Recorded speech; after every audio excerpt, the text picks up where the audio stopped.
It's been called a national crisis. It's devastating families. Opioids really came to market in the 90s. It was at the time raved as the next penicillin as far as helping people deal with pain and chronic pain. Unfortunately, the manufacturers really never told us that it was a highly addictive narcotic. Once that prescription goes away, then they seek to gain that high in other places, and this is where you're seeing it as a gateway into heroin and some very serious, life-changing and devastating drugs. When I think about the scenario of someone being prescribed opioids as the first response in the line of chronic pain, or maybe the first bout of acute pain even, we never know what is going to trigger in someone when they're addicted. It could be the first time that they were ever prescribed. It could be the sixth time they were prescribed. I think it's really important that we get this word out because it is a huge strain on our state, and addiction disrupts families and communities, let alone all the things and the side effects that come off of that addiction that lead the person to dark places or even death.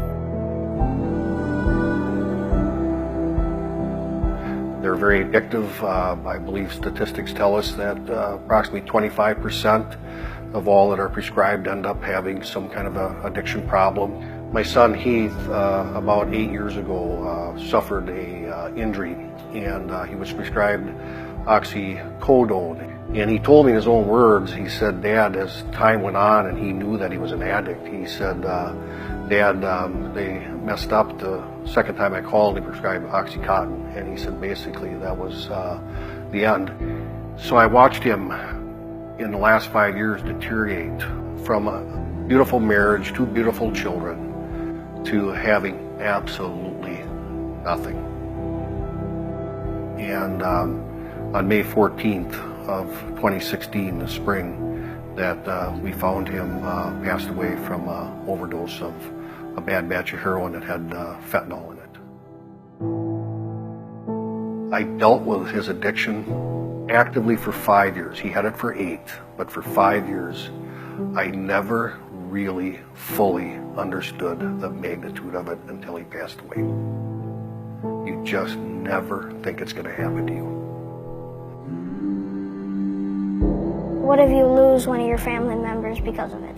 What if you're the family that had what we went through? It's what if it was your child and you lost it because of that addiction?